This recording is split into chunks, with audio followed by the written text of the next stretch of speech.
Right, hi everyone. I've got my tractor back after about 2 months of basically not having it, and the reason why it's been broken is that a radiator hose popped off and all the coolant water drained out without me really noticing, and as a consequence I completely knackered the engine.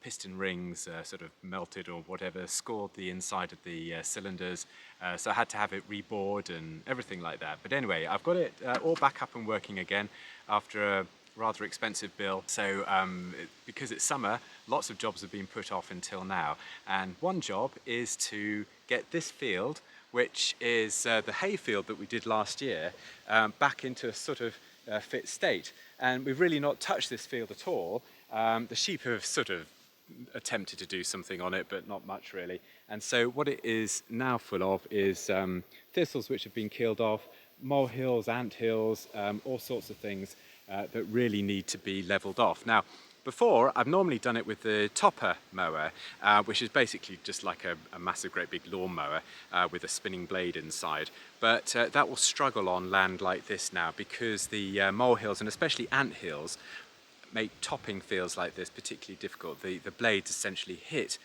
solid earth, and you can do damage either to the tractor or shear pins and things like that. They can split. So the best thing to get this type of land, which is really quite rough and pretty awful, is to use a flail mower. Now, I've got a flail mower which I borrowed from a father-in-law, which should do the trick. Now, flail mowers are a little bit like the hedge cutters that you see farmers using on the side of roads. They've basically got lots of hammers that rotate on a drum, and they really bash the ground and bash the anthills and molehills over. So really, there's not a lot that will get in the way of this machine. If I lift it up, I'll show you the hammers underneath. Okay, so we're under the machine now, and this rotating drum in the middle, which runs the length of the machine, has got these sort of hammers attached to them, which are flexible, but when they're rotating at high speed, the sharp end of these hammers will knock anything over. It mulches up the grass really nicely, and that's how these machines work. And if they hit anything solid, then the hammers literally just fly back on themselves, allowing the shaft to continue rotating even if they do hit something solid. So let's get this up and working and just see how it goes.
Now, one of the main disadvantages with flail mowing as opposed to just normal topping is that it's slow. As you can see there, I was just crawling along really in second gear, sometimes first gear, and I was just really going very slowly because any more the tractor starts to go down in revs because it takes a lot of power to use a flail mower. But the job that it does is superb because unlike a topper, as I said before, it knocks down those molehills and the anthills to leave a really nice flat field. And so rather than ploughing it every year and harrowing it and all the fuel that entails, if you want to get a field flatter than it normally would be, then flail mowing is a really good idea. And this is good for things like sheep and other animals because the land or the grass does need to be kept on top of, and if you've got loads of molehills and anthills in the land, you can't very well easily mow it any other way. So every so often we try and flail mower our fields just to get them nice and flat. Now I've come to an area here where there are loads of molehills, and as you can see, they've been flattened out. And every single one of these sort of soily bits, as it were, was a big molehill, and that might have been ants actually, because there's loads of little ants crawling around there. Ant hills are worse because they're much more solid than molehills. So if your topper hits one of those, it can do some quite serious damage to the machines. So anyway, we've got lots of brown patches, as you can see, all over the field, but now it's much, much flatter. It's easier to walk over actually, which is good.